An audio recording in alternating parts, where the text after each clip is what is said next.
Aristotle नाम का एक फिलोसफर था, साइंटिस्ट नहीं था, फिलोसफर था। सिकंदर, अलेक्जेंडर का नाम सुना है? Alexander the great. बोलो बच्चों। हाँ, उसका एक गुरु था एरिस्टोटल। तो इन्होंने वही बताया जो आम इंसान को लगता है, हमें भी लगता है, तुम्हें भी लगता होगा। क्या क्या लगता है कि किसी भी चीज को चलाए रखने के लिए, किसी भी चीज को मोशन में रखने के लिए एक कांस्टेंट फोर्स की जरूरत होती है। भाई ट्रेन में अगर हम इंजन वाला फोर्स बंद कर दें तो ट्रेन बंद हो जाएगी। ऐसे इस पर ये भाई साहब फोर्स लगाना बंद कर दें तो रुक जाएगा। तो देखा जाए तो इसकी बात बिल्कुल सही लग रही है, लग रही है ना सही? क्यों रे बच्चों? बोलते रहो, पता लगेगा कि आवाज आवाज आ रही है। क्लियर आवाज ना आए तो बता भी देना। तो एरिस्टोटल ने बताया कि किसी भी चीज को कंटिन्यूअस मोशन में रखने के लिए एक कांस्टेंट फोर्स की जरूरत होती है। ठीक है, लेकिन इसको फिर फैलेसी क्यों कहा? फैलेसी का मतलब एक ऐसा स्टेटमेंट जो एम ही दे दिया गया बिना किसी प्रूफ के और बिना किसी स्टडी किए, ऐसे ही बस। तो इसलिए बताया उसने। हाँ, क्या आवाज नहीं आ रही क्या मेरी? अच्छा, अब तो आ रही है ना? ठीक है। तो अरिस्टोटल यानी कि अरस्तु, इसको हिंदी में अरस्तु कहते हैं। तो इसने बताया कि किसी भी बॉडी को मोशन में रखने के लिए, कंटिन्यूअस मोशन में रखने के लिए एक कांस्टेंट फोर्स की जरूरत होती है। जैसे वैसे ये देख लो कि ट्रेन चल रही है, तो इसमें इंजन वाला फोर्स हटा दो तो रुक जाएगी। ऐसे ये इस पर अगर फोर्स लगाना बंद कर दे तो ये भी रुक जाएगा, चलना बंद कर देगा। तो क्या ये बात इसकी सही लग रही है या गलत लग रही है, ये बताओ। अच्छा, तो सही लग रही है तो इसको बोला गया फाजेसी। देखो ये सही तो लग रही है, लेकिन फिजिक्स जो है वो नेचर की स्टडी होती है, खाली धरती की स्टडी नहीं होती। तो ये तुम्हें इसलिए सही लग रही है क्योंकि यहाँ पर एक और फोर्स है, फ्रिक्शन। एक्चुअल में अगर तुम इसको स्पेस में छोड़ दो, स्पेस में इतने ही फोर्स से छोड़ दो, तो ये जिंदगी भर चलता रहेगा जब तक किसी से टकरा ना जाए, किसी प्लेनेट से, स्टार से, ब्लैक होल से। ठीक है, तो ये चलता रहेगा, इसमें दोबारा फोर्स लगाने की तुम्हें जरूरत नहीं है। समझे बात? क्यों रे बच्चों? समझे ना? यहाँ पर इसलिए लगाना पड़ रहा है क्योंकि यहाँ पर धरती है और धरती और इसके बीच में फ्रिक्शन फोर्स लग रहा है। तो एक्चुअल में इसको चलाने के लिए फोर्स नहीं लगाना पड़ रहा, फ्रिक्शन को ओवरकम करने के लिए लगातार फोर्स लगा के रखना पड़ रहा है। ठीक है, अब मान लो कोई रस्सी तो खींच रहा है, पीछे से लगातार किसी ने खींच रखी है, तो उसको लगातार लगाना पड़ेगा कि उसको ओवरकम करने के लिए जो उसने पहले से खींच रखी है। तो फ्रिक्शन क्योंकि इसका अपोज कर रहा है, तो उसको ओवरकम करने के लिए फोर्स लगाना पड़ रहा है। अगर यहाँ पर फ्रिक्शन ना हो, जैसे एक इंक्लाइन प्लेन है, वहां पर फ्रिक्शन बहुत कम है, वहां से लुढ़का तो एक बार धक्का दे, फिर लगाना पड़ेगा तुम्हें फोर्स, या खुद ही नीचे पहुंच जाएगा, है ना? तो तो ये बात इसकी इससे गलत है, इसलिए इसको बोला एरिस्टोटल फैलेसी। अब गलत है तो पढ़ क्यों रहे हैं? तो पढ़ इसलिए रहे क्योंकि शुरुआत तो यहीं से हुई ना। इसके बाद तो लोगों ने सोचा कि भाई हाँ इसको सोचना चाहिए, रिसर्च करना चाहिए। ठीक है,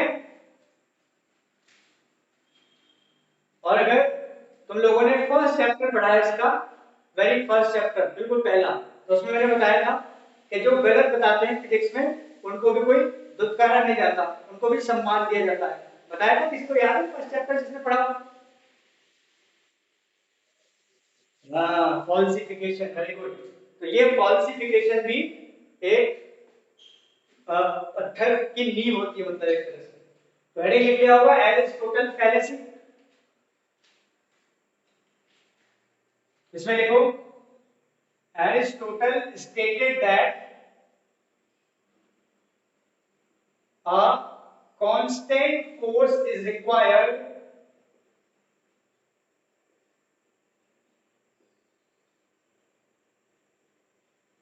to keep the body in continuous motion.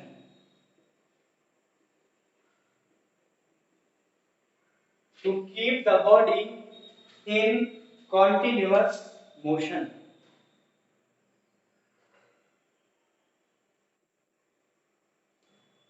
Done? Okay, तो ये इसकी फैलेसी थी, लेकिन कोई बात नहीं, फैलेसी भले ही हो, कुछ तो बताया काफी। हाँ, बस इसमें एक दो नाम ही गैस कर सकते हो, एल्बर्ट आइंस्टाइन, आइजैक न्यूटन, लेकिन नहीं, ये नहीं थे, दूसरे थे। उनका नाम था ये तो चेहरा है, नाम क्या था? गैलीलियो। नाम सुना है गैलीलियो? थोड़ा बड़ा सुना होगा, थोड़ा मोड़ा मेरी को। तो ये था गैलीलियो। एक कमाल की बात हो, ये कौन है? ये बुड्ढे कौन है? हाँ, ये न्यूटन है, न्यूटन। तो पता है कमाल की बात है कि जिस दिन गैलीलियो मरा था उस दिन न्यूटन पैदा हुआ था। ठीक है। हाँ, जिस दिन गैलीलियो मरा था न्यूटन पैदा हुआ था, और न्यूटन ने ज्यादातर उसी काम को आगे बढ़ाया जिस काम को गैलीलियो ने अधूरा छोड़ा था। तो ये भी पता नहीं क्या बात है, पर है। ठीक है। तो गैलीलियो गैलीलियो ने एक चीज डिफाइन करी, इनर्शिया। गैलीलियो ने कहा कि नहीं, ऐसा तो नहीं है। उसने वही इंक्लाइन प्लेन वाला एक्सपेरिमेंट किया और पाया कि अगर मैं इस बॉल को छोड़ दूं तो इस पे तो मुझे कोई फोर्स नहीं लगाना पड़ेगा, ये तो नीचे जा रही है, फिर ऊपर भी आ रही है। ठीक है, ऐसे कटोरी लो, उसमें से बॉल छोड़ दो, ऐसे ऐसे करेगी पेंडुलम की तरह, है ना? तो हाँ, तो इसने गैलीलियो ने ये कहा कि भाई ऐसा तो मुझे लग नहीं रहा जरूरी। हालांकि बात तो ठीक है उसकी भी, पर इतना अच्छा लग नहीं रहा है। तो फिर गैलीलियो ने बताया कि ऐसा नहीं होता है। गैलीलियो ने उसको मना कर दिया कि ये बात है गलत, कि किसी भी बॉडी को मोशन में बनाए रखने के लिए एक कांस्टेंट फोर्स की जरूरत नहीं होती। तो क्या होता है कि एक बार फोर्स लगा के छोड़ दो, बॉडी चलती रहेगी। तो फिर लोगों ने कहा कि अच्छा, फुटबॉल पे तो हम लात मारते हैं तो वो तो रुक जाती है। तो तुम्हें पता है उसका आंसर क्यों रुक जाती है? उसने कहा कि अपने आप से रुकती है, वो उसको रोक रहा है कोई बाहर से, और उसका नाम क्या है जो रोक रहा है?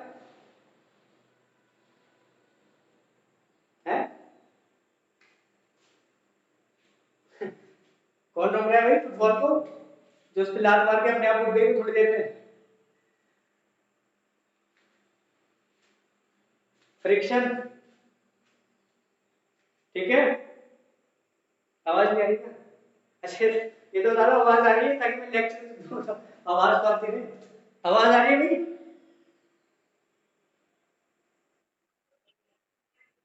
अच्छा, क्लियर। हाँ, कैसे?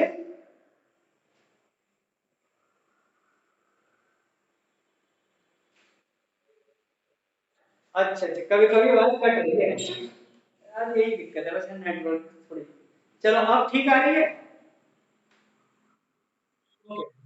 तो गैलीलियो से किसी ने पूछा कि भाई तुम कह रहे हो कि ऐसा नहीं है कि कांस्टेंट फोर्स की जरूरत नहीं होती, तो हम फुटबॉल पे लात मारते हैं और थोड़ी दूर पे जाके वो रुक जाती है, तो उसको किसने रोका? तो बताओ इसका क्या आंसर दोगे? तुम भी आंसर इसका बता सकते हो।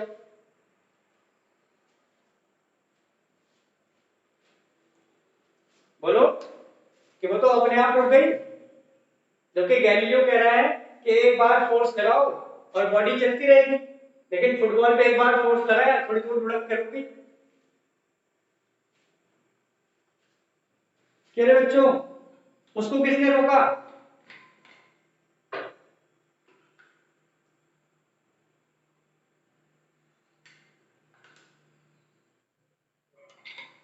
चलो सही। एक आदमी कोई बोलता रहो बीच बीच में, मतलब ऐसे ही हाँ हाँ हाँ करता रहो ताकि मुझे पता रहे कि आवाज आ रही है, बाकी सुनते रहो, कोई दिक्कत नहीं है, तुम्हारा मन नहीं है तो। लेकिन ऐसे कोई पढ़ाई तो होती नहीं चुप रह के सुनने से। ऐसे तो आप यूट्यूब पे भी सुन सकते हो। हाँ सर। हाँ जी, तो गैलीलियो ने ये तो कहा था कि भाई बॉडी पे एक बार फोर्स लगाओ और चलती रहेगी। तो किसने पूछा कि फुटबॉल पे लगाए तो क्यों रुकी, तो तुमने आंसर इसका बता दिया क्योंकि वहां पर फ्रिक्शन फोर्स लग रहा है, इसीलिए फ्रिक्शन ने उसको रोक दिया, अपने आप नहीं रुकी। तो इस बात से लोग सहमत हो गए। बाद में गैलीलियो ने भी रिसर्च करा और एक लॉ भी दिया हल्का सा तो पूरा क्लैरिफाई नहीं था वो लॉ। न्यूटन ने उसको बाद में अच्छे से क्लैरिफाई किया, है ना। न्यूटन की आईक्यू लेवल बहुत बड़ी थी, 190 ठीक है, आइंस्टाइन से भी ज्यादा। आइंस्टाइन की 160 थी बस। तो इसने कहा कि इनर्शिया नाम की एक चीज होती है। तो इनर्शिया क्या होता है? इनर्शिया होता है कि कोई भी बॉडी या कोई भी ऑब्जेक्ट अपने स्टेट में चेंज का अपोज करता है। क्या करता है? स्टेट में चेंज का अपोज। स्टेट मतलब रेस्ट। कोई चीज रुकी हुई है तो रेस्ट की स्टेट कहलाती है। कोई चीज चल रही है तो वो स्टेट ऑफ मोशन कहलाती है। कोई चीज एक पर्टिकुलर डायरेक्शन में चल रही है तो उसकी जो उसको जो हम क्या बोलेंगे उसकी स्टेट को कि ये डायरेक्शन की स्टेट है। ठीक है, तो तीन तरह की बेसिक स्टेट फिजिक्स में हो सकती है ना। स्टेट ऑफ रेस्ट, सुन पा रहे हो? State of rest, state of motion and state of direction. हाँ जी, तो इनर्शिया जो होती है, इनर्शिया होती है यही कि इन तीनों स्टेट में से अगर किसी भी स्टेट में बॉडी है तो वो खुद से नहीं दूसरी अपनी स्टेट चेंज करेगी, उस पर कोई फोर्स लगाना पड़ेगा उसकी स्टेट बदलने के लिए। और यही बॉडी की जो प्रॉपर्टी है, कौन सी प्रॉपर्टी? आलसी पने की। आलसी पना समझ रहे हो ना, कि जिस स्टेट में है उसी स्टेट में वो रहना चाहती है। जैसे दीदी सो रही है, जब तक कोई थप्पड़ नहीं मारेगा उठेगी नहीं, सोती रहेंगी, समझे? तो हाँ, तो ये स्टेट है, ये कौन सी स्टेट है? Sleeping, rest state. हाँ, तो जगाने के लिए एक्सटर्नल फोर्स की जरूरत पड़ेगी। आई बात समझे? समझे? ऐसे ही अगर कोई घर शिफ्ट करता है, वो किसी ने करा हो तो उसको पता होगा अच्छे से कि जब एक जगह से दूसरी जगह जाते हैं तो शुरू शुरू में एक दो दिन तो मन ही नहीं करता, पता नहीं कहाँ हो गए, ऐसा लगता है कहाँ हो गए। भले वो कितना अच्छा घर हो जहाँ तुम आ गए, लेकिन पहले वाले की थोड़ी थोड़ी याद आती है। करा नहीं तुम कुछ?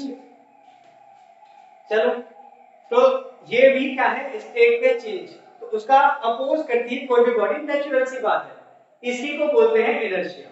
तो इनर्शिया क्लियर हो गया? It is the resistance to change in the state. अपनी किसी भी स्टेट में चेंज का अपोज करना, ये कहलाता है इनर्शिया। ठीक है?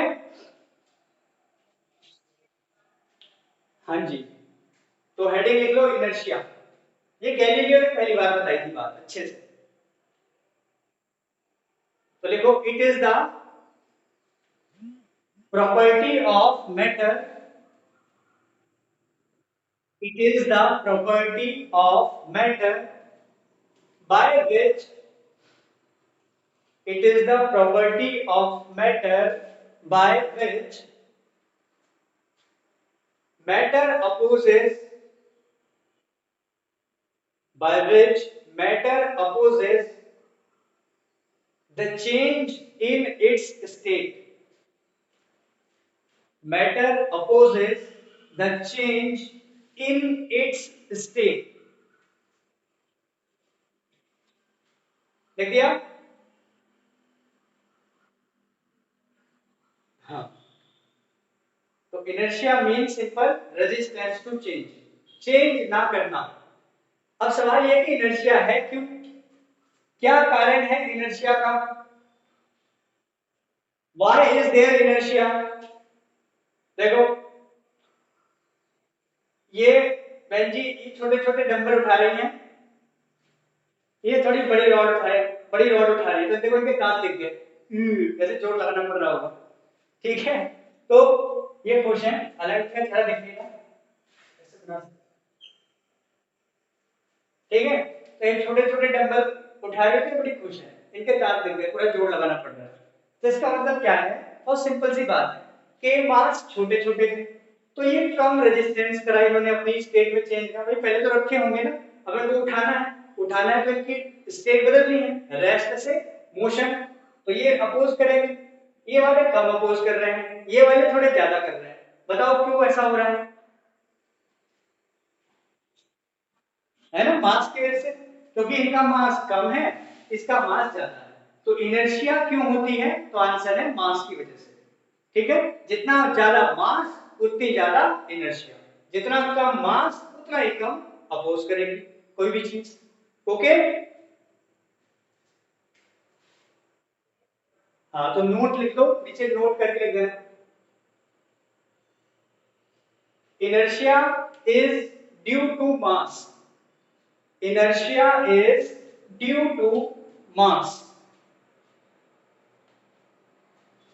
inertia जो होती है वो किसकी वजह से होती है? मास की वजह से होती है।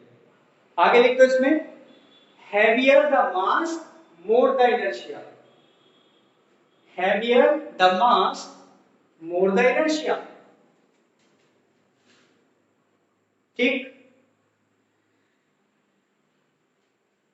सही है। ये खाली चलाने के लिए नहीं, रोकने के लिए उतना ही वैलिड है कि भाई कोई एक छोटा सा मास है, छोटी सी बॉल है, वो लुढ़क रही है, तो उसको तो पैर लगा के आराम से रोक दो, है ना? और कोई धरती टाइप की चीज भागी आ रही है, तो उसको हाथ लगा के रोक दोगे? क्या रे बच्चों, समझ रहे हो ना बात? धरती तो छोड़ो, ट्रेन ही रोक दो, कोई बहुत बड़ी बात है। तो क्यों? क्योंकि जो बॉल है उसका मास कम है, तो उसकी कौन सी वाली इनर्शिया का अपोज करना आसान है? तो आंसर है इनर्शिया ऑफ मोशन। मोशन में थी ना वो, तो उसका अपोज करना आसान है। जिसका ज्यादा मास है तो उसकी भी इनर्शिया ऑफ मोशन है, उसका अपोज करना मुश्किल है। ठीक है, तो inertia is because of mass. Heading लिखेंगे अगला, types of inertia.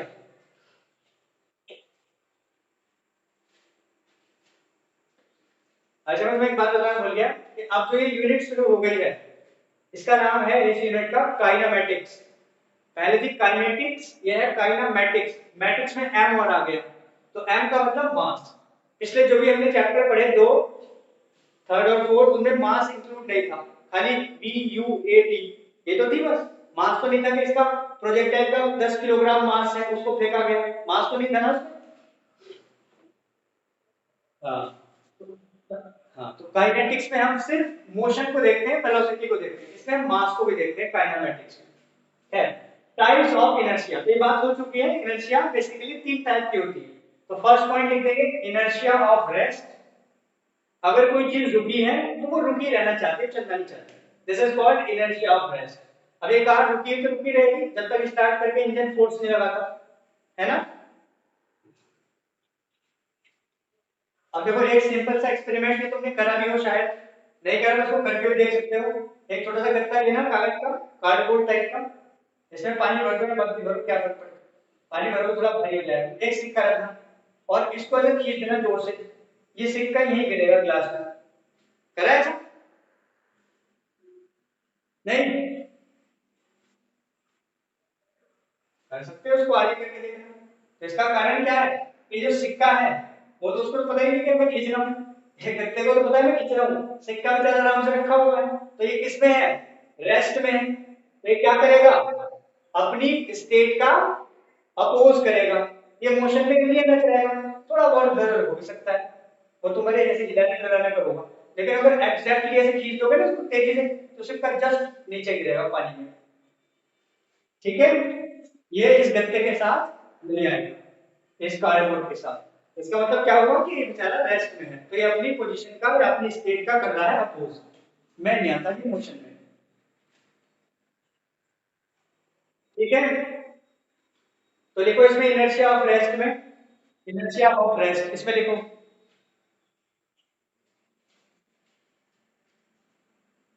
Bye this property, मतलब by inertia of rest, by this property a opposes body opposes change in body opposes change in its state of rest, change in its state of rest। ठीक है, अब इसके example आप समझ सकते हो। The passenger इन ए बस fall backward when it start suddenly. देखा भी होगा किसी बस में बैठे हो अचानक से स्टार्ट हो गई तो पीछे को गिर जाते हो, और अचानक से ब्रेक लग गया तो आगे को गिर जाते हो। हुआ है, हुआ ही होगा, ये तो कॉमन सी बात है। हाँ, तो ये क्यों होता है ऐसा? इसका रीजन क्या है? इसका रीजन इनर्शिया है कि जब हम बस पे बैठे हुए हैं तो हमारा जो लोअर पार्ट है वो तो रेस्ट में है, सीट के साथ आराम से चिपका हुआ है ना, और जो अपर पार्ट है वो बस के साथ मोशन में है। यानी कि ये है इनर्शिया ऑफ मोशन, और जो बैक पार्ट है या लोअर पार्ट है वो क्या है? Inertia of rest. अब जैसे ही बस जो है अचानक से स्टार्ट हुई तो ऊपर वाला पार्ट तो मोशन में आ गया फटाफट से, लेकिन नीचे वाला पार्ट अभी भी रेस्ट में है। तो अपोज करेगा ऊपर वाला पार्ट किसका? स्टेट ऑफ चेंज का। इसलिए हम पीछे को धड़ल्ले से फटाक से गिर जाएंगे। सेम रीजन है कि हम जब ब्रेक लगेंगे आगे गिर जाएंगे। फिर से अभी ऊपर वाला पार्ट मोशन में आ गया और जैसे ही ब्रेक लगे अचानक से रेस्ट आया, तो रेस्ट आए तो क्या करेगा? जो ऊपर वाला पार्ट है तो आंसर है ये करेगा अपोज। किस चीज का अपोज? स्टेट में चेंज का। तो वो रुकी है तो ये चलना चाहेगा बेचारा। हाँ, तो इसलिए हम गिर जाते हैं। ठीक है। When a horse starts suddenly, rider falls backward। ये भी तुमने बहुत देखा होगा कि घोड़ा चलने चल के आगे पीछे गिर गया। देखा है पिक्चर में तो देखा ही होगा। ठीक है। ऐसे ही when we shake the branch of fruit tree, जिस पे फल लग रहे हैं उसको हिला दो तो फल नीचे गिर जाएंगे, वही सिक्के की तरह, क्योंकि फल तो बेचारे किस में थे? इनर्शिया ऑफ रेस्ट में। वो अपोज करेंगे और गिर जाएंगे नीचे। ठीक है। ऐसे ही अगर हमें धूल हटानी है किसी कारपेट से तो उसको डंडे से पीटना पड़ेगा, झाड़ना पड़ेगा ऐसे करके।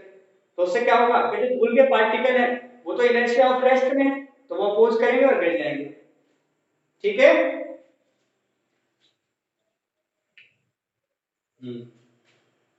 तो ये सारे एग्जांपल याद रखने हैं, इसको लिखने की तो जरूरत नहीं है, स्टडी मटेरियल में है तुम्हारे लिए, तो इनको याद रखना। स्टडी मटेरियल में इसका भेज दूंगा आज, सेकंड पार्ट, सेकंड पैकेज। अब देखो ये 300 किलोग्राम का जो भार है ये चला रहे हैं भाई साहब, तो क्या होगा? खींच लेंगे और क्या होगा। ठीक है। लेकिन ये जो चीज है ये क्या है मतलब, क्या है बताओ? बताओ क्या है ये? कौन सा फूल?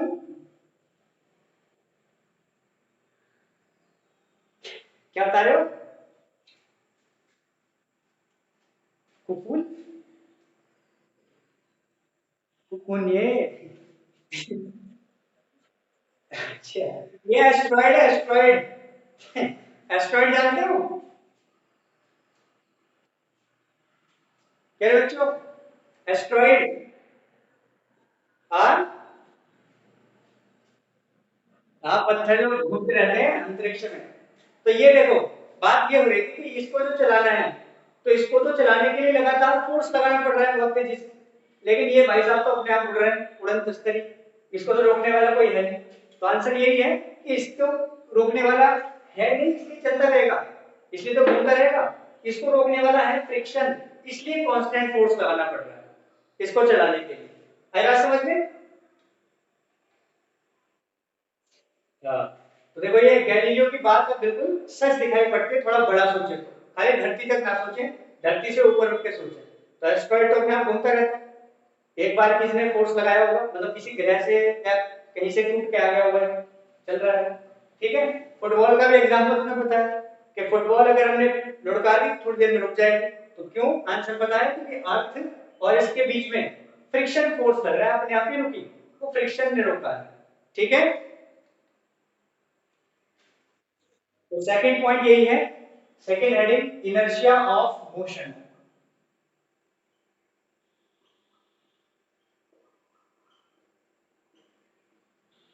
तो लिखना by this property body changes or opposes the change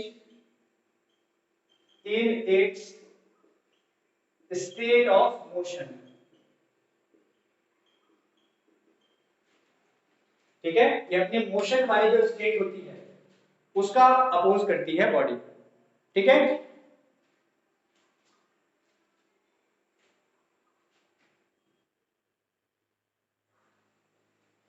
हाँ अब इसके लिए एग्जांपल देख सकते हो कि जैसे कोई बस में कूद गया, वैसे तो कूदना नहीं चाहिए लेकिन बाई चांस, और वो कूद गया उल्टा, बस जा रही इधर को, कूद गया इधर को, तो क्या होगा उसका?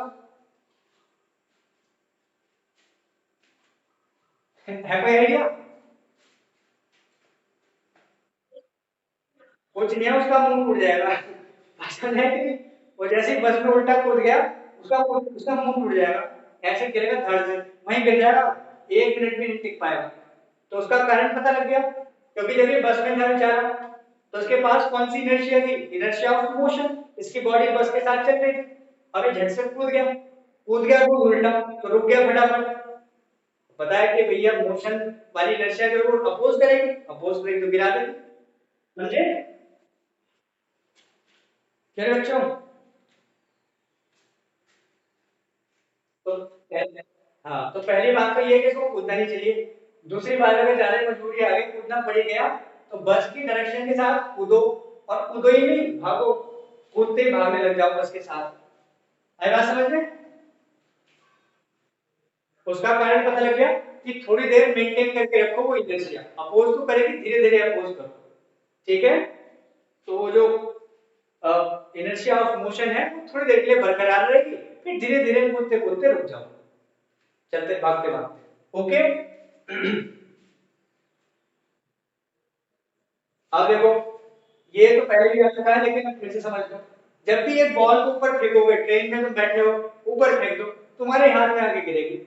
ऐसा नहीं कि बॉल ऊपर फेंकी, वो आगे चली गई और बॉल नीचे गिर गई, तुम आगे चले गए, ऐसा थोड़ी होगा।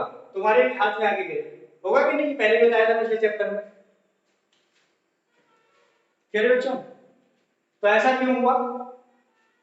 ऐसा इसलिए हुआ क्योंकि जब तुमने बॉल फेंकी, तो बॉल भी तो साथ साथ तुम्हारे चल रही थी ना, बस की ट्रेन की स्पीड से। आई बात समझ में? बस ऊपर को जा रही थी, ये तुमने ऊपर को फेंक दी, इसकी स्पीड जीरो नहीं थी, इसकी स्पीड थी ये वाली v1, यानी कि इसके अंदर कौन सी इनर्शिया थी? Inertia of motion. तो अगर ये ट्रेन यहाँ चली गई तो ये भी इसी स्पीड से यहाँ आ जाएगी, और तुम्हें पता है ये पैराबोला बनाते हुए गिरती है, याद आ गया?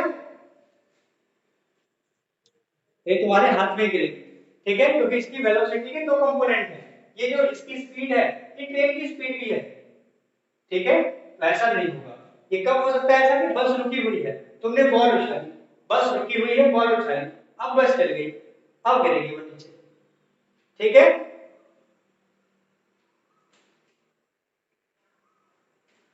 हाँ, तो ये क्यों ऐसा करती है? क्योंकि इसके अंदर मोशन, इनर्शिया ऑफ मोशन है।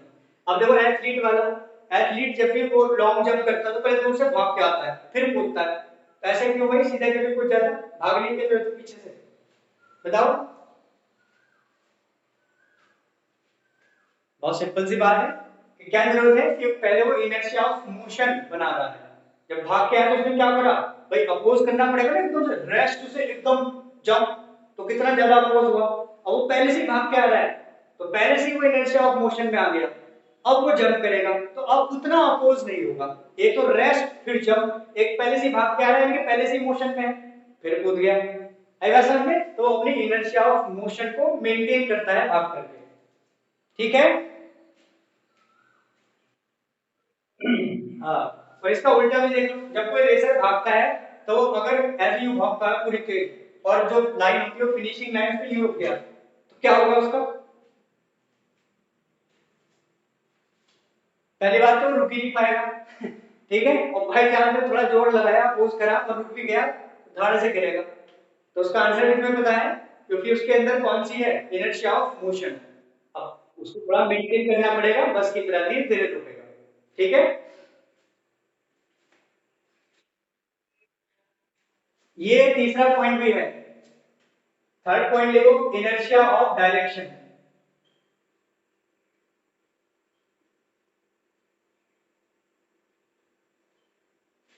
अब देखो ये कार है, जो टॉय कार भी है, चलती हुई आ रही है, अब जैसे ही मोड़ आया तो अपने आप तो नहीं मुड़ेगी ना, मोड़नी पड़ेगी तो। समझे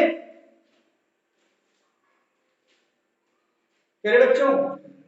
और जैसे ही मोड़ते हो तो क्या होता है, थोड़ी सी कार उठ जाती है, मतलब ज्यादा तेज मोड़ते हो तो वैसे तो नहीं उठेगी, और उठ के जाओगे तो उसको साइड में गिर जाओगे। जैसे ही मोड़ोगे तो साइड में गिर जाते हो कि नहीं?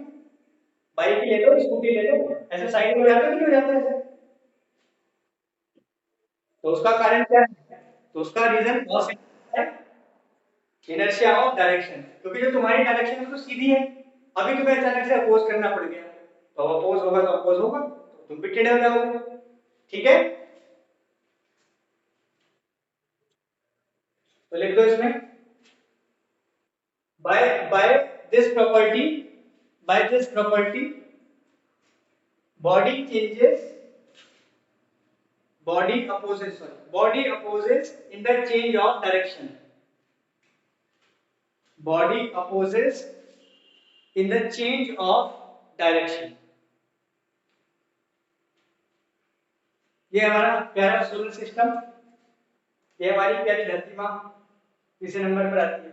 ठीक है, तो ये इस तरह से घूमती है। वैसे उसके घूमने का जो क्रम है वो बड़ा कॉम्प्लिकेटेड होता है, अगर तुम्हें सच बता दिया जाए तो पागल हो जाओगे, तो इसलिए बस ऐसे सोच लो कि ऐसे घूमते हैं। सच ये है, थोड़ा सा बता रहा हूँ, जल्दी बता रहा कि जब ये घूमती है ना तो वापस इसी पॉइंट पे नहीं आती, यहाँ आएगी, यहाँ आएगी, ऊपर नीचे कहीं भी आ सकती है, ऐसे नहीं घूमती धरती कि यहीं आई बार बार, बार बार यहाँ नहीं आती, यहाँ, फिर यहाँ, फिर यहाँ, हर बार अपना पॉइंट बदलती रहती है, इनिशियल पॉइंट पे वापस नहीं आती। ठीक है, मेरे बच्चों बड़ा कॉम्प्लिकेटेड है, तभी तो टकरा जाते हैं किसी से। है, तो ये धरती घूम रही है, तो आंसर तुम्हें पता है क्या है कि घूम रही है, तो ये यहाँ थी जैसे, इसको सीधे निकल जाना चाहिए ना, ये अब किसने इसको मोड़ दिया, तो आंसर पता है तुम्हें किसने मोड़ दिया, सन के ग्रेविटेशनल फोर्स ने। ठीक है, अगर ये अपने आप चलती, सन ना होता तो बिल्कुल सीधे निकल जाती, ऐसे होता ना मेरे बच्चों। हाँ, इसके भी एप्लीकेशन है, तुम्हें पता है कि जब भी हम कार का टर्न लेते हैं तो हम साइड सीट की एक साइड में गिर जाते हैं, बाइक का भी लेंगे तो उसमें क्या तब भी गिर जाएंगे। ठीक है, और तुमने देखा होगा जब भी कोई पत्थर घिसते हो तो जो चिंगारी निकलती है वो ऐसे टेंजेंशियली निकलती है, पत्थर के ऐसे, जैसे वो चल रहा है उसी डायरेक्शन में निकलती है टेंजेंशियली, देखा है? कहीं भी देखना कोई चीज घिसते हुए, अरे किसको छोड़ो, वो मिट्टी देख लो, मिट्टी जब भी तुम्हारे टायर पे या किसी चीज पे मिट्टी लग जाएगी और पहिया घूमेगा तो टायर, वो जो गारा है जो मिट्टी है वो सीधे जाएगी, यूं नहीं जाएगी ऐसे, सीधे, मतलब पहिया ऐसे चल रहा होगा, मिट्टी ऐसे भागेगी, देखा है सीन? नहीं, चलो बच्चों, यहाँ पर पहिया ऐसे घूम रहा होगा, मिट्टी ऐसे गिरेगी सीधे सीधे, पहिया ऐसे घूम रहा होगा, मिट्टी सीधे सीधे गिरेगी, पहिया ऐसे चलेगा, यहाँ से मिट्टी यहाँ को दिखेगी, यहाँ से यहाँ को जाती दिखेगी, ऐसे देखना, कभी सीट कभी मिट्टी मिट्टी घुसो। तो इसका रीजन भी यही है कि जो मड है उसकी डायरेक्शन तो क्या है, उसकी डायरेक्शन तो ये है सीधे जाने की, ऐसे घूम रहा था तो सीधे जाना चाह रहा था, इतने वो पहिया घूम गया, लेकिन वो नहीं घूम पाया उतनी जल्दी, उतने वो अपोज झेल नहीं पाया, तो वो उसी डायरेक्शन में चला गया मड। ऐसे ही यहाँ पर देखो, इस पॉइंट पर पहिया ऐसे जा रहा था तो मड भी ऐसे जा रहा था, अब ये यहाँ घूम गया लेकिन मड नहीं घूम पाया, वो सीधा चला गया। ठीक है, क्यों रे बच्चों, आवाज आ रही है ना, बस ये बताते रहो। हेलो, ओके, अब देखो क्वेश्चन देखते हैं, explain why a bullet fire against a glass window pane makes a hole in it but the glass pane is not cracked. अब एक ऐसा कोई आदमी जिसने फिजिक्स ना पढ़ा हो या बहुत कम पढ़ा हो, उससे पूछोगे तो मतलब हंसेगा ही और क्या कहेगा, ये भी तो बाद में पूछते हैं, ऐसा होता ही। क्या बात है कि एक विंडशील्ड है, तो ग्लास की कोई शील्ड है, विंडशील्ड की ग्लास शील्ड। हाँ, तो बात ये हो रही थी कि जब भी ग्लास की कोई शीट है और उस पर हमने बुलेट चलाई, तो बुलेट क्या होगी, सिर्फ इतने पार्ट में ही होल करेगी, पूरा ग्लास नहीं चटकेगा, ऐसे होता है कि नहीं, बोलो, या पूरा ग्लास चटक जाएगा?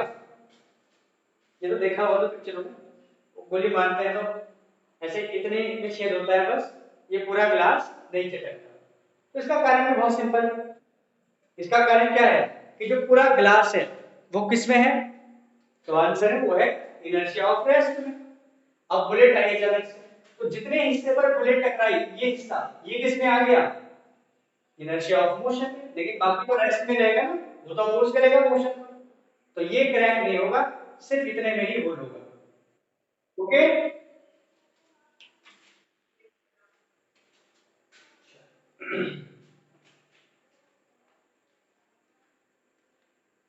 हेडिंग लिखेंगे Newton's first law of motion, या इसको हम लॉ ऑफ इनर्शिया भी कहते हैं। Newton's first law of motion, और also it is known as law of inertia. ये पहले गैलीलियो ने बताया था, लेकिन न्यूटन ने इसको अच्छे से एक्सप्लेन किया, इसलिए न्यूटन का ही नाम आता है। लिख दिया,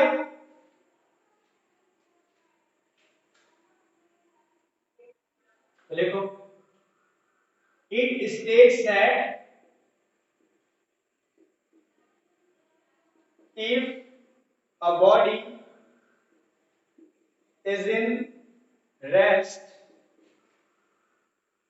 it will remain in rest,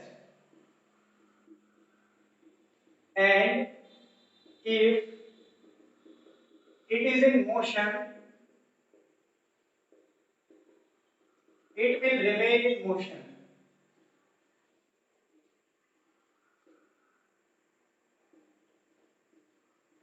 until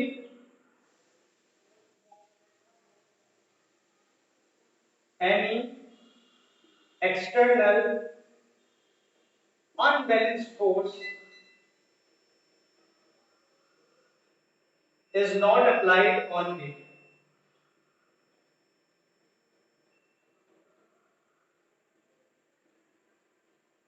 Until any external unbalanced force is not applied on it.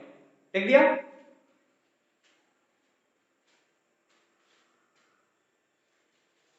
लिखा बच्चों। देखो, बहुत सिंपल ही इनर्शिया के बारे में बता रहा है कि अगर कोई चीज चल रही है तो वो चलती रहेगी, कोई चीज रुकी है तो रुकी रहेगी, जब तक उस पर, ये दोनों चीजें बड़े ध्यान से सुनना, जब तक उस पर एक्सटर्नल, एक तो फोर्स बाहर से लगा हो, मतलब खुद के मॉलिक्यूल का फोर्स नहीं रोक सकता। हमारे अंदर तो मॉलिक्यूल दौड़ रहे हैं, या उस बॉडी के अंदर तो मॉलिक्यूल है तो वाइब्रेट कर रहे हैं, उससे नहीं होगा कुछ, एक्सटर्नल होना चाहिए, और अनबैलेंस होना चाहिए। बैलेंस फोर्स भी नहीं रोक सकता है, चला सकता, मतलब इधर से 2 न्यूटन लगा दिया, इधर से भी 2 न्यूटन, तो चल जाएगी बॉडी। क्यों रे बच्चों, है ना। तो ये बात ध्यान रखना है कि वो एक्सटर्नल होना चाहिए और वो अनबैलेंस भी होना चाहिए। तो ये बातें आप ध्यान रखेंगे। तो this is called law of inertia.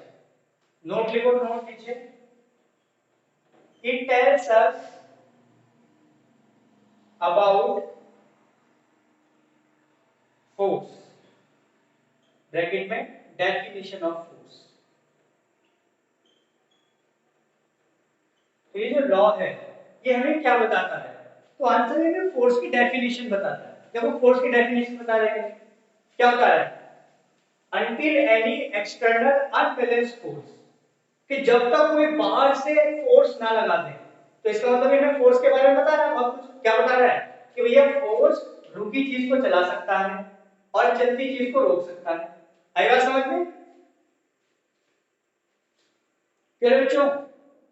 तो ये जो फर्स्ट लॉ है, ये पूछा है कि जो पहला लॉ है वो क्या बताता है, तो आंसर है पहला लॉ फोर्स की डेफिनेशन बताता है कि फोर्स क्या क्या कर सकता है। तो फोर्स रुकी चीज को चला सकता है, चली चीज को रोक सकता है। ठीक है, तो ये था first law of motion. Important है, सिंपल सा, कोई दिक्कत नहीं है, लेकिन इसमें जो कॉन्सेप्चुअल सवाल है वो थोड़ा ध्यान से देखना। जैसे a moving cycle comes to rest after some time if we stop pedaling it, अगर साइकिल पे पेडल चलाना बंद कर दोगे तो रुक जाएगी। लेकिन जो न्यूटन का पहला नियम है वो तो ये कहता है कि बॉडी जब तक चल रही है चलती रहेगी, रुकी है तो रुकी रहेगी, जब तक कोई फोर्स ना लगाओ बाहर से। तो ये तो अपने आप रुक गई। एक्सप्लेन करो, बताओ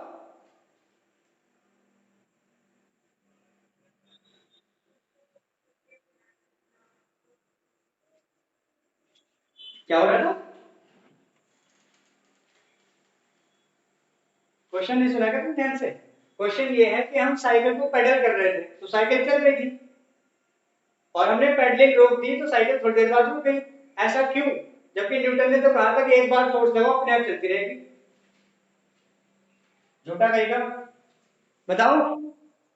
हाँ हाँ, तो ये न्यूटन झूठा नहीं है, वो फ्रिक्शन की वजह से रुकी है, अपने आप नहीं रुकी, क्योंकि अर्थ और साइकिल के जो टायर्स हैं उनके बीच में फ्रिक्शन लग रहा है।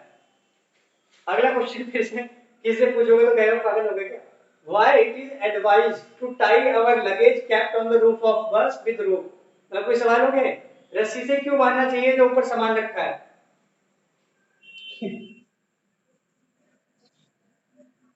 हाँ, तो गिर जाएगा, क्यों गिर जाएगा, वो जब बस चलेगी झटके से कहीं झटका उटका लग गया तो उसकी क्या होगा, उसकी स्टेट ऑफ रेस्ट में अपोज हो जाएगा, है ना, state of rest state of motion, तो वो गिर जाएगा बेचारा। तो गिर जाएगा ये आंसर नहीं बताना, वो तो सबको पता है गिर जाएगा।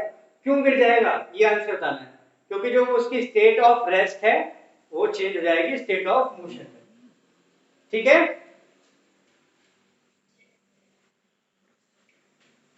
नेक्स्ट हेडिंग लिखेंगे मोमेंटम।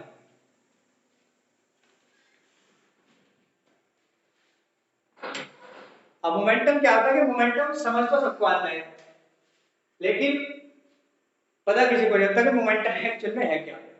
ये कहानी बड़ी होती है। मोमेंटम किसे पूछो तो फटाफट फॉर्मूला बता देंगे, P बराबर mv। Momentum is equal to mass into velocity. लेकिन पूछो तो एक्सप्लेन करने को तो फिर थोड़े दिक्कत में फंस जाते हैं लोग। कोई बता सकता है व्हाट इज मोमेंटम। जैसे फोर्स है तो फोर्स तो एकदम बता दोगे, और दिमाग में फोर्स को लेकर पिक्चर किया जाती है, इट इज पुश और पुल, इट कैन डू ये सब चीजें आ जाती है दिमाग में, है ना। मोमेंटम को लेकर के दिमाग में क्या इमेज बनती है। मैंने बोला मोमेंटम, तो तुम्हारे दिमाग में क्या इमेज बनी, फॉर्मूला P बराबर mv, या इसके अलावा कुछ बताओ।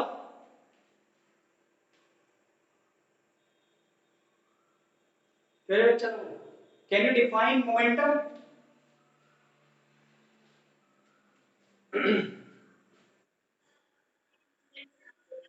हाँ बताओ।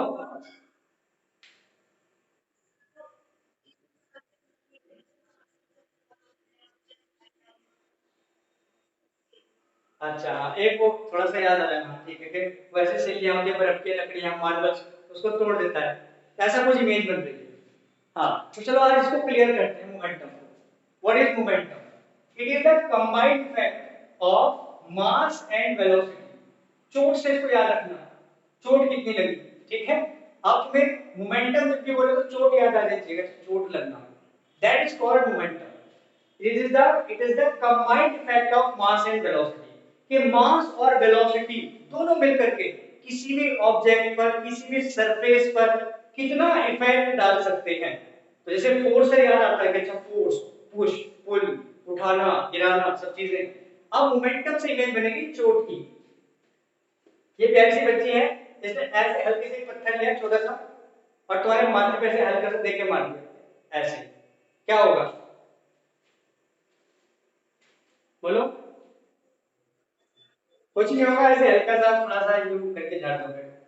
और ये देखो छोटा सा ये कितने गुस्से में बेचारा, इसने भी वही वही पत्थर लिया सेम वाला, और यूं कुरकुरे से पूरी जान लगा के देके मारा। बताओ क्या होगा। है बस सर फोड़ देगा और क्या होगा।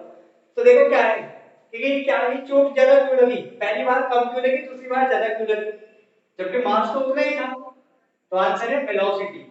तो मास और वेलोसिटी का जो कंबाइंड इफेक्ट था वो क्या हो गया, बढ़ गया। तो हम चोट ज्यादा लगी इसको क्या बोलेंगे, कि क्योंकि इस पत्थर का मोमेंटम ज्यादा था इसका कम था। समझे। तो मोमेंटम को आप इस पिक्चर से इस इमेज से याद रखना हमेशा के लिए। Effect of mass and velocity, combined effect, ठीक है। तो मास तो वही था, अब इसी पत्थर को कोई बंदूक में रख के तुम्हारे माथे पर दे मारे, तब क्या होगा, पता नहीं क्या होगा, ठीक है। तो तब क्या होगा कि वेलोसिटी बहुत बढ़ जाएगी, इसलिए मास इनटू वेलोसिटी ये और भी बहुत बढ़ जाएगा, यानी कि मोमेंटम बहुत ज्यादा हो जाएगा, इसलिए ज्यादा चोट लगेगी, ठीक है बच्चों। चलो दूसरा एग्जांपल देखते हैं। ये क्या है, हाथी राजा, हल्के से प्यार से, ज्यादा ज्यादा भाग के ज्यादा तेज नहीं, हल्के से तुम्हारे सिर पे, चलो सिर, हाथ पे ऐसे हल्के से पैर रखते हैं अपना, हल्के से बहुत प्यार से यूं, तो क्या होगा बताओ, कुछ होगा या नहीं, कुछ रखवा के देखिए, ये कह रहे कुछ नहीं होगा, रखवा के देखिए क्या सलोनी की बात से बाकी लोग भी सहमत हैं कि कुछ नहीं होगा।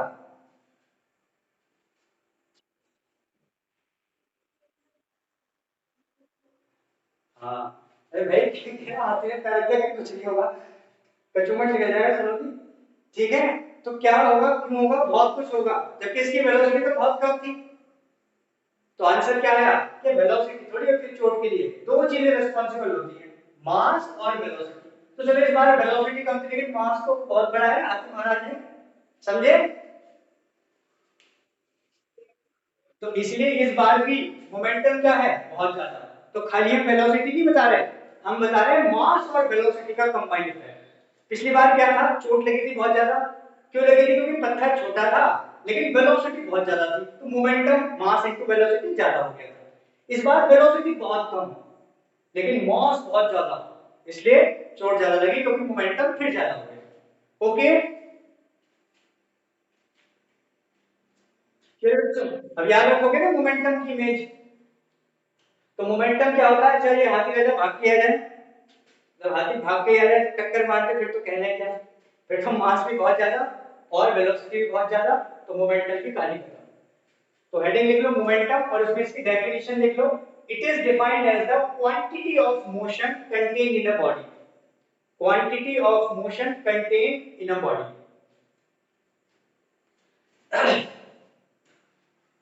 It is defined as the quantity of motion contained in a body.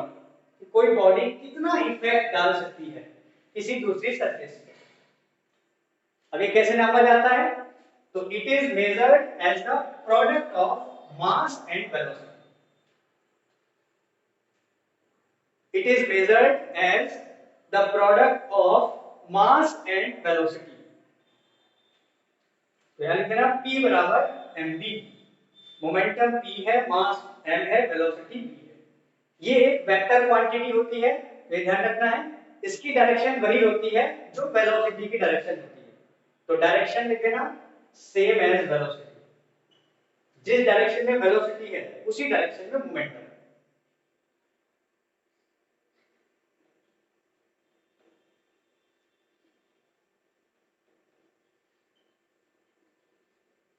P बराबर mv, यूनिट क्या हो गई, मास की केजी, v की मीटर पर सेकंड, तो यूनिट हो गई केजी मीटर पर सेकंड। ओके, लिख दी सारी बातें। ओके, अच्छा लिख लो P बराबर mv, मास इनटू वेलोसिटी, तो उसका फॉर्मूला है, वेक्टर क्वांटिटी होती है, वेक्टर फॉर्म में लिखना है तो कैसे लिख दोगे, P के ऊपर वेक्टर लगा देना और V के ऊपर मास के ऊपर मत लगाना क्योंकि मास स्केलर होता है और उसकी डायरेक्शन वही होती है जो वेलोसिटी की डायरेक्शन होती है। डन।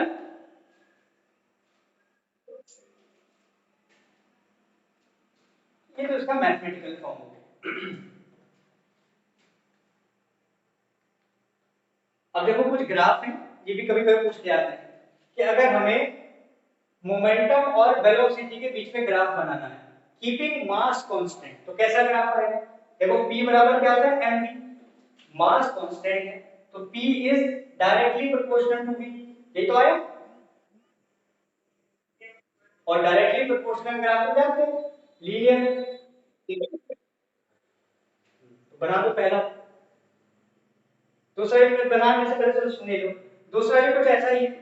दूसरा मोमेंटम और मास के बीच का ग्राफ है, कीपिंग वेलोसिटी कांस्टेंट। तो इस बार वेलोसिटी को कांस्टेंट रख दो, तो p बराबर mv होता है, वेलोसिटी कांस्टेंट, तो p directly proportional to m आ गया।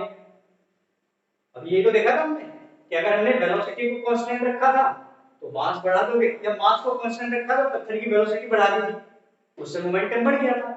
दूसरे केस में हाथी राजा के केस में हमने वेलोसिटी को कांस्टेंट रखा था लेकिन मास हाथी का बहुत बढ़ गया था, तो मोमेंटम बढ़ गया था। ठीक है।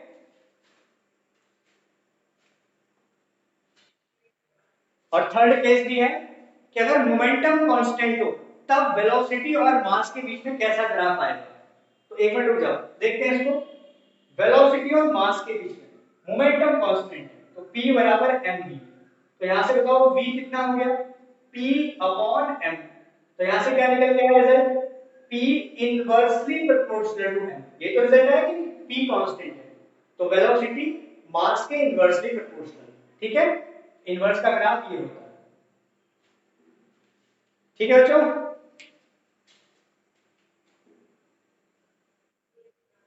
बना लिए करा दियो, बना रहे हो, सबका हो गया।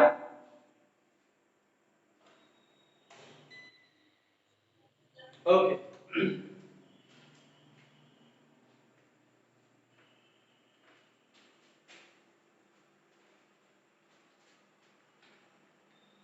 नेक्स्ट हेडिंग लिखेंगे फोर्स। फोर्स की डेफिनेशन तो मैं पता लगी गई फर्स्ट लॉ से और 9th क्लास से, बचपन से पढ़ते हैं। इट इज अ पुश और पुल, इतना तो हमने पढ़ा है। अब थोड़ा इसके आगे पढ़ लेते हैं, थोड़ा सा इसके आगे भी पढ़ लेते हैं कि फोर्स क्या है। तो आगे ये कि फोर्स ही क्या कर सकता है, तो ये भी पहले लॉ ने हमें बता दिया क्या कर सकता है फोर्स। तो आंसर में पता है, ये किसी रुकी हुई चीज को चला सकता है, चलती हुई चीज को रोक सकता है, ये लो फुटबॉल रोक दी। और तीसरा काम जो कर सकता है, डायरेक्शन बदल सकता है। बॉल ऐसे आ रही थी, फोर्स इधर को लगाया, डायरेक्शन बदल दी। ठीक है, तो लिख लो, इट इज अ पुश और पुल।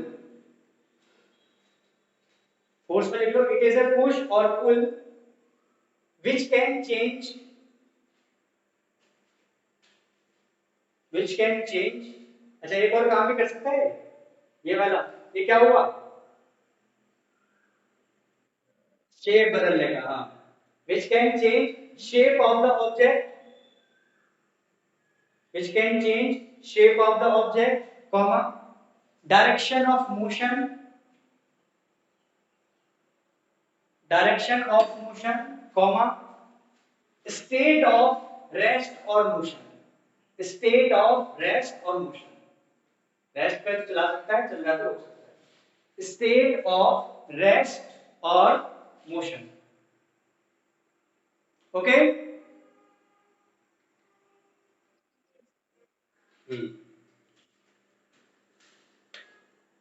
अगला हेडिंग लिखेंगे कांटेक्ट फोर्सेस। कांटेक्ट फोर्सेस, नाम से पता लग रहा है कि जो फोर्स, ऐसे फोर्स जिनमें कांटेक्ट हो दो बॉडीज का। ठीक है, ऐसे फोर्स को क्या बोलते हैं, कांटेक्ट फोर्सेस। तो देखो इसमें कांटेक्ट फोर्सेस में such forces, such forces in which two bodies are in contact, two bodies are in contact, comma, these are known as contact forces। जैसे पुश लगाया, पुल किया, या फ्रिक्शन फोर्स है, ये सारे कैसे फोर्स हैं, कांटेक्ट फोर्स, मस्कुलर फोर्स है। ठीक है, तो लिख दो एग्जांपल में, पुश फोर्स, पुल फोर्स या फ्रिक्शन फोर्स, या भी मतलब एंड फ्रिक्शन फोर्स। ठीक है,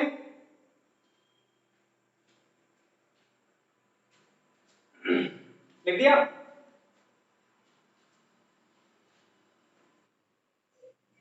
नेक्स्ट नेक्स्ट हेडिंग लिखेंगे नॉन कांटेक्ट फोर्सेस। तो फोर्स बिना कांटेक्ट के भी लग सकता है, ये भी गजब है। जरूरी नहीं कि दो चीजों का कांटेक्ट हो तभी फोर्स लगे। फोर्स बिना कांटेक्ट के भी लग सकता है, जैसे ग्रेविटी, कोई चीज ऊपर से छोड़ो नीचे अपने आप गिर जाएगी, तो धरती ने कोई कांटेक्ट थोड़ी डायरेक्ट ऐसे ही खींच लिया। चलो बच्चों, हाँ जी, और कौन से फोर्स तुम्हें याद आ रहे हैं नॉन कांटेक्ट में ग्रेविटी के अलावा? बिल्कुल सही, मैग्नेटिक फोर्स। और चार्ज वाला फोर्स भी याद आ गया होगा। मैग्नेट के बीच में भी कैसा होता है, नॉन कांटेक्ट, दूर से खींच लेगी या दूर से रिपेल कर देगी। ऐसे देखो कंघी को बाल में घिसो और छोटे छोटे पेपर खींच लेगा दूर से, है ना?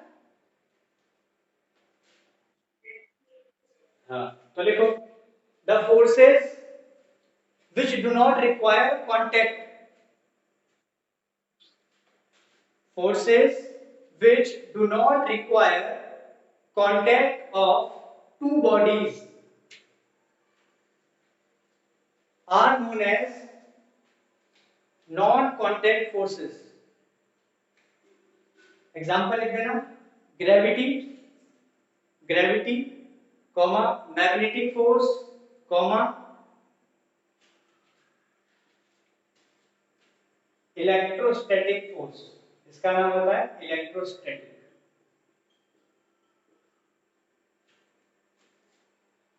Electrostatic force.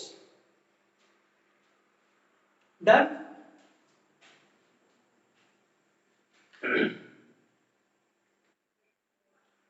हाँ, अब देखो ये सब इसलिए पढ़ाया गया अभी तक ताकि मैं तुम्हें ये चीज सिखा सकूं। हेडिंग लिखो Newton's second law of motion, उसको बड़े ध्यान से सुनना। Newton's second law of motion. ये सोच लो इस चैप्टर के सारे सवाल अकेले इसी लॉ से होने जा रहे हैं। Newton's second law of motion लिख दिया। Per unit time divided by time, rate of change of momentum, momentum में चेंज होने का रेट, कि जो जल्दी जल्दी चेंज करे जो धीरे धीरे चेंज करे। रेट का मतलब ये समझ लो कि मोमेंटम में जल्दी चेंज किया, मोमेंटम में धीरे चेंज किया, तो जिसने जल्दी चेंज किया उसका रेट ज्यादा, जिसने धीरे चेंज किया उसका रेट कम। ठीक है, ऐसा सोचो। The rate of change of momentum of a body is directly proportional to applied force, यानी कि जितना जल्दी मोमेंटम में चेंज करोगे उतना ज्यादा फोर्स, और जितना धीरे धीरे मोमेंटम में चेंज करोगे उतना ही कम फोर्स लगता है। तो ये एक्चुअल में फोर्स का मैग्नीट्यूड बता रहा है तुम्हें कि फोर्स लगता कितना है और किस बात पर डिपेंड करता है। ठीक है, अब देखो इसको समझने की थोड़ी कोशिश करते हैं।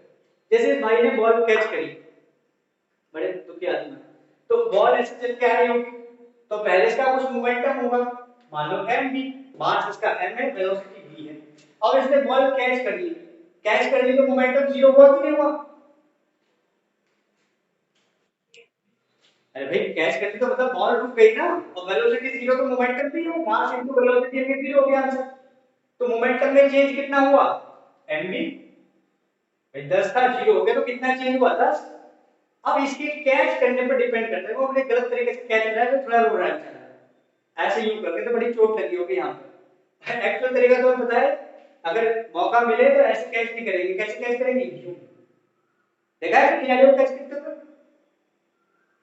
मेरे बच्चों?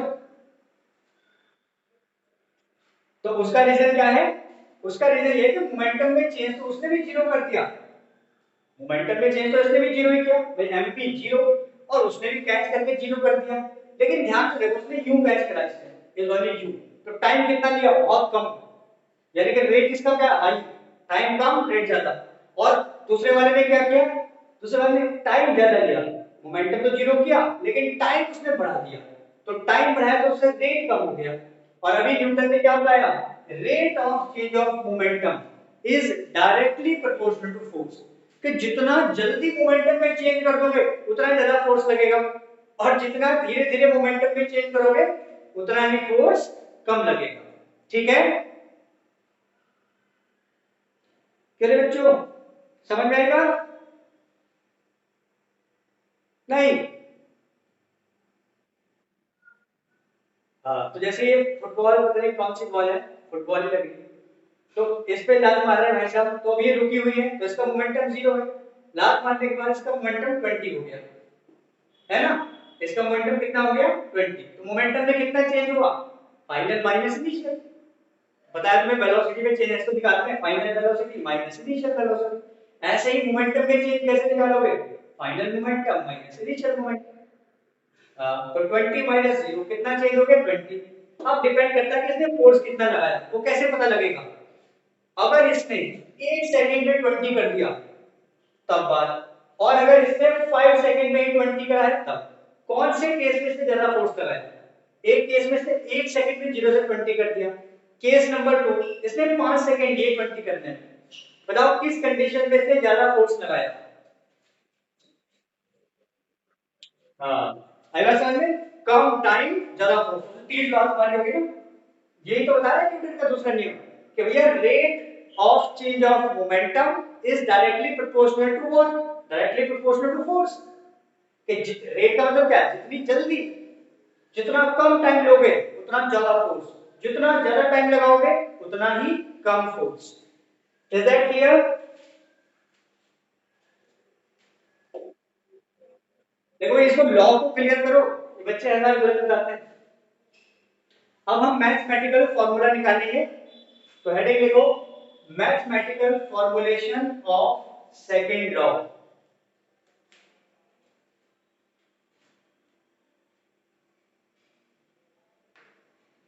Mathematical formulation of second law लिख दिया।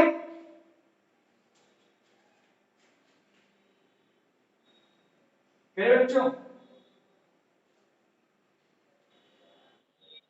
अब जरा ध्यान से सुनना, मैं इसको दो तरीके से मैं सिखाऊंगा, एक नाइन्थ वाले तरीके से और थोड़े एडवांस तरीके से। मान लो कि एक बॉडी है जिसका मास m है और इसकी इनिशियल वेलोसिटी u है, u से चल रही है, फुटबॉल है। अब किसी ने इस पे लात मारी, तो लात मारने से मास तो बदलेगा नहीं, लेकिन सेम डायरेक्शन में इसने वेलोसिटी इसकी थोड़ी बढ़ा दी, v कर दी, ठीक है। तो बताओ मोमेंटम में चेंज कितना हुआ, चेंज इन मोमेंटम। तो आंसर पता है, final momentum minus initial momentum, ठीक है ना। बोलते रहोगे तो पता लगे कि आवाज आवाज आ रही है। इसको हमने डेल्टा p से लिख दिया। तो final momentum mass into velocity, हाँ जी, initial momentum mass into initial velocity, ये तो हो गया चेंज इन मोमेंटम। टाइम भी छोटा सा लगा इसको delta t, 2 second 1 second whatever. अब देखो न्यूटन का सेकंड लॉ समझते हैं। Force is directly proportional to what, rate divided by time of change of momentum. ये तुम्हें याद रखना है बस, force is directly proportional to rate of change of momentum. जितना जल्दी मोमेंटम में चेंज, जितना टाइम कम फोर्स ज्यादा, टाइम ज्यादा फोर्स कम। ओके, तो चेंज इन मोमेंटम कितना हुआ देखो, पहले रुक जाओ देख लेते हैं। तो F हो गया, ये इक्वल लग जाएगा और एक कांस्टेंट आ जाएगा K। तुम्हें पता है कि जब हम प्रोपोर्शनल डालते हैं कांस्टेंट आता है, ठीक है। और न्यूटन ने बहुत सारे एक्सपेरिमेंट करके इस कांस्टेंट की वैल्यू निकाली, बड़ी महान वैल्यू निकाली 1, एग्जैक्ट बराबर होता है निकाला डेल्टा p। ये हो गया mu minus sorry mp minus mu upon delta t। k की वैल्यू मैंने 1 रख दी, तो इसका काम खत्म हो गया, m कॉमन, और ये बचा v minus u upon delta t। अब बताओ ये कुछ कुछ होता है, v minus u upon t, हाँ एक्सीलरेशन, याद है ना, change in velocity upon time.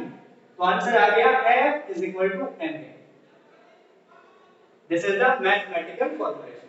ये था नाइन्थ वाला तरीका, थोड़ा एडवांस तरीके से करते हैं, बहुत सिंपल है।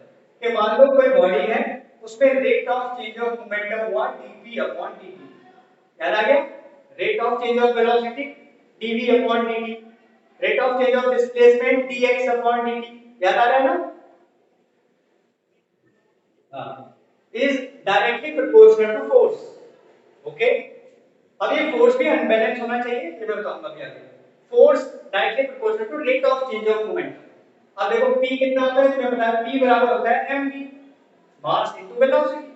तो f कितना हो गया, इक्वल लग जाएगा k आ जाएगा, और k की वैल्यू 1 होती है। चलो मैं लिख देता हूं क्या जाता है, डी ओवर dt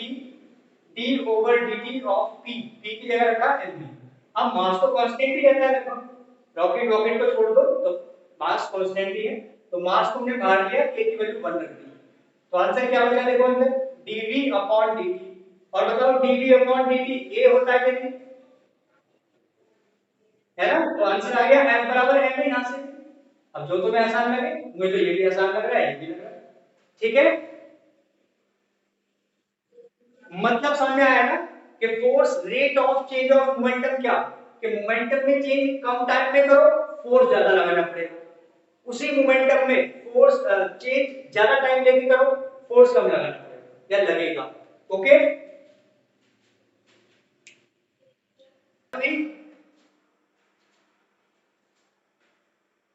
बेटा,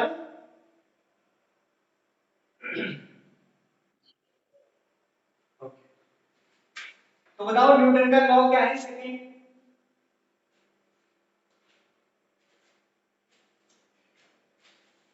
बताओ what is Newton second law है, भूल गए?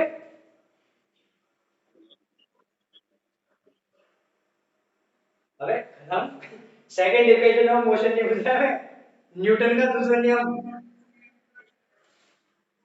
क्या, is directly proportional to force.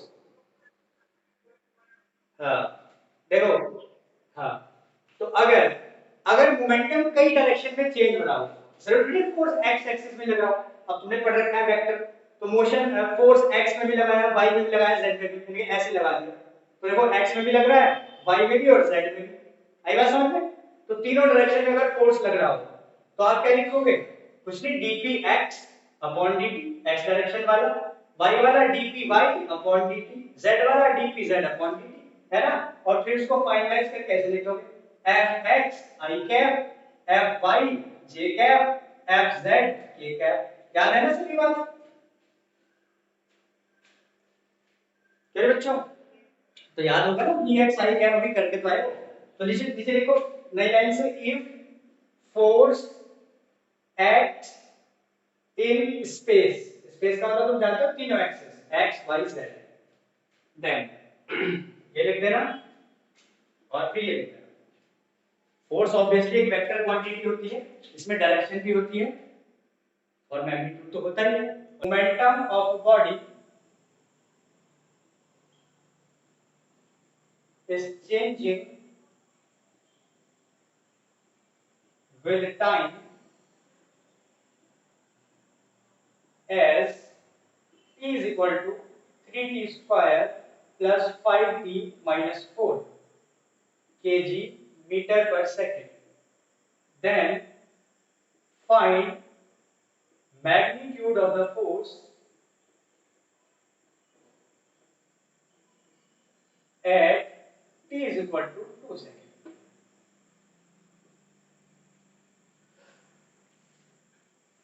लिख दो फटाफट, लिख दिया?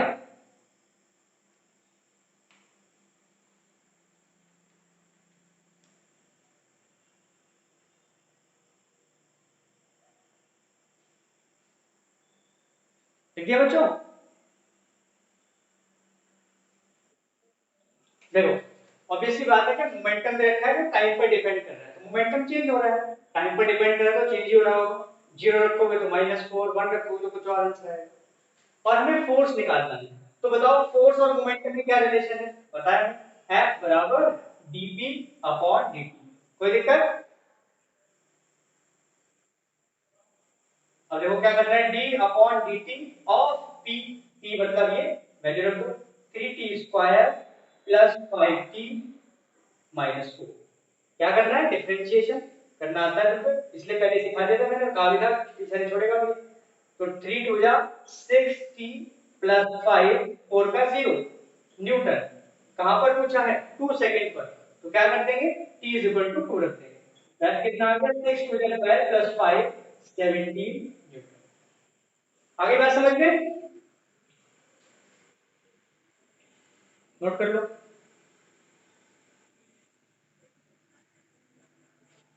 डायरेक्शन नहीं पूछेगा अभी टाइम पर डिपेंड करके डायरेक्शन यहाँ पर अगर वो देता तो हम भी लिख देते, जो मोमेंटम में चेंज होने की डायरेक्शन होती है वही फोर्स की होती है। यहाँ पर ऐसे सर एम नहीं बताना, क्या बताना है, F बराबर rate of change of momentum. Okay, कभी भी F बराबर एम नहीं बताना, ये लॉ नहीं होता, ये तो फॉर्मूला निकल के आया फोर्स का। लॉ ये है, rate of change of momentum is proportional to force. ठीक,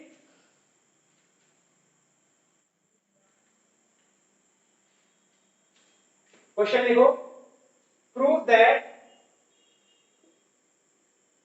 second law is the real law. Second law is the real law.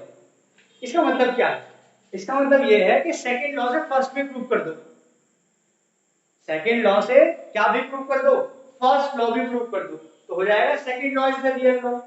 ठीक है, जैसा ऊपर लिखा भी है कि first law is contained in second law, कि जो पहला लॉ है ना वो सेकंड लॉ के अंदर ही आता है। अब ये तो देखा तो है नियम में कहां आता है, तो चलो देखते हैं। F क्या होता है, dp अपॉन dt, ये सिंपल है, F बराबर ma, F बराबर क्या होता है, ma होता है कि नहीं, क्यों रे बच्चों, बोलते ही ठीक है। हाँ, तो F बराबर क्या होता है, ma। हाँ, ओके, तो F बराबर ma हो गया। अब क्या बोला था फर्स्ट लॉ में कि अगर कोई बॉडी रेस्ट पर है तो वो रेस्ट पर ही रहेगी जब तक कोई फोर्स ना लगे। तो इसका मतलब अगर फोर्स ना लगे यानी कि फोर्स जीरो हो तो वो रेस्ट पर ही रहेगी, रेस्ट पर रहेगी मतलब उसकी वेलोसिटी नहीं बढ़ेगी, तो एक्सेलरेशन भी कितना होगा, जीरो। जब वेलोसिटी नहीं बढ़ी तो एक्सेलरेशन जीरो तो हुआ ना। फिर बच्चों, तो इन केस ऑफ रेस्ट, अगर कोई बॉडी रेस्ट पर है तो उसका बताओ एक्सेलरेशन कितना है, जीरो। भाई रेस्ट पर है तो एक्सेलरेशन तो जीरो होगा। अब देखो फोर्स कितना हो गया, F बराबर m into a यानी कि जीरो, तो फोर्स भी कितना आ गया, जीरो। तो पहली बात सही हो गई कि अगर कोई बॉडी रेस्ट पर है तो वो रेस्ट पर ही रहेगी। तो ये रेस्ट पर क्यों है, क्योंकि इसमें कोई फोर्स नहीं लग रहा। समझे या नहीं बताओ, समझ में आई ना बात। तो पहली बात कही थी कि अगर कोई बॉडी रेस्ट पर है तो वो रेस्ट पर ही रहती है जब तक उस पर कोई फोर्स नहीं लगता। तो अगर कोई बॉडी रेस्ट पर है तो एक्सेलरेशन जीरो है, तो फोर्स भी कितना है, जीरो। इसका क्या मतलब हुआ कि बॉडी रेस्ट पर है क्योंकि इस पर कोई फोर्स नहीं लग रहा। एक्सप्लेन कर दिया इसने सेकंड लॉ ने पहली बात को। क्लियर बच्चों, चलो दूसरी बात को देखते हैं। दूसरी बात क्या थी, यूनिफॉर्मली अगर चल रही है, अगर कोई बॉडी यूनिफॉर्म मोशन में है यानी कि कांस्टेंट स्पीड से चल रही है तो चलती रहेगी। तो in case of uniform motion, अब मुझे बताओ कि यूनिफॉर्म मोशन के केस में एक्सीलरेशन कितना होता है, व्हाट इज एक्सेलरेशन, ये बताना पड़ेगा। हाँ, कितना होता है, जीरो। अरे भाई जब किसी बॉडी की स्पीड ही नहीं बदल रही, वेलोसिटी नहीं चेंज हो रही, तो एक्सेलरेशन कितना हो गया, जीरो हुआ कि नहीं हुआ। In case of uniform motion, acceleration is also zero. Again, F is equal to ma, एक की जगह जीरो तो फोर्स भी जीरो आ गया। और सेकंड बात ये तो कही गई थी कि अगर कोई बॉडी यूनिफॉर्म मोशन से चल रही है तो चलती रहेगी, कब तक, जब तक फोर्स जीरो नहीं लगेगा, आई मीन फोर्स नहीं लगेगा। तो देखो सेकंड बात ये एक्सप्लेन हो गई क्या, कि कोई बॉडी यूनिफॉर्म मोशन से चल रही है तो क्यों चल रही है, क्योंकि इस पर कोई फोर्स नहीं लगा। इज दैट क्लियर, नोट कर लो। तो जो फर्स्ट लॉ है वो सेकंड लॉ में कंटेन है। इसका मतलब ये था कि अगर कोई बॉडी रेस्ट में है तो वो रेस्ट पर इसलिए क्योंकि फोर्स जीरो है, नहीं लग रहा कोई फोर्स। यूनिफॉर्म मोशन चल रही तो चलती रहेगी क्योंकि फोर्स नहीं लग रहा।